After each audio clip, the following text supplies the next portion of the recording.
4 sheet വന്നിട്ടുണ്ട്. അത് സാധനം കാണിച്ചു തരാം, അതിൻ്റെ ഡീറ്റെയിൽസും തരാം. ആരാ ഇവിടെ ഉള്ളത് നോക്കട്ടെ. അതിൻ്റെ ഏരിയത്ത് അതാ നമ്മൾ സുനിത ചേച്ചിയുണ്ട്. ചേച്ചി ഇതൊന്ന് പറഞ്ഞു കൊടുത്തേ ഈ മെറ്റീരിയൽസിനെ പറ്റിയിട്ട്. ഇപ്പോൾ പഞ്ചാന്ന് വന്ന മെറ്റീരിയൽ അല്ലേ ഇത്? നമ്മളെ ഫ്ലോർ പ്രൊട്ടക്ടർ ആണ് സംഭവം. ഇതിപ്പോ നമ്മൾ എന്തിനാ ഉപയോഗിക്കാന്ന് വെച്ചാല്, നമ്മളിപ്പോ മാർബിളിന്റെ എല്ലാം പണിയെല്ലാം കഴിഞ്ഞ് അപ്പൊ ആ സമയത്ത് നമ്മള് നിലത്ത് വേറെ ബാക്കി പണികളുണ്ടാവും, ഇന്റീരിയർ പണികളുണ്ടാവില്ലേ, അപ്പൊ അതിന് വേണ്ടിട്ട് അപ്പൊ നമുക്ക് ഫ്ലോർ ഒന്നും ആകാൻ പാടില്ല, സ്ക്രാച്ച് പോകാൻ പാടില്ല. അതിന് വേണ്ടിട്ട് ഇത് എടുത്തു കഴിഞ്ഞാൽ ഒരു 5-6 കുറച്ച് പോളിഷ് കഴിഞ്ഞിട്ട് ഫിനിഷിങ്ങിന്റെ തൊട്ട് മുന്നേ ഉള്ള ആ ടൈമിലാണ് ഇന്റീരിയർ വർക്ക് ചെയ്യാം.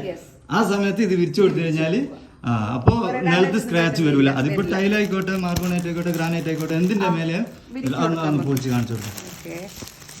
ഇതൊരു 3mm തിക്നെസ് നമുക്ക് വരുന്നത്. ഒരു റോള് ഏകദേശം ബ്ലൂ കളർ 484 സ്ക്വയർ ഫീറ്റ് വരും. ഒരു റോള് 1.4 മീറ്റർ വീതി ഉണ്ടാവും. ഇത് നല്ല ഉപകാരമുള്ള മെറ്റീരിയൽ ആയിരിക്കും. ഇത് എല്ലാവർക്കും അറിയാൻ പറ്റിയാല് എല്ലാവർക്കും ആവശ്യം വരുന്ന പ്ലാസ്റ്റിക് ഷീറ്റ് വിരിച്ച ഞാൻ കാണലുണ്ട്. തൂക്കിയിട്ട് വാങ്ങുന്ന പ്ലാസ്റ്റിക് ഷീറ്റുകൾ വിരിച്ച ഞാൻ സാധാരണ കാണലുണ്ട്. പക്ഷെ അതിന് പകരത്ത് നല്ല ഉപയോഗം.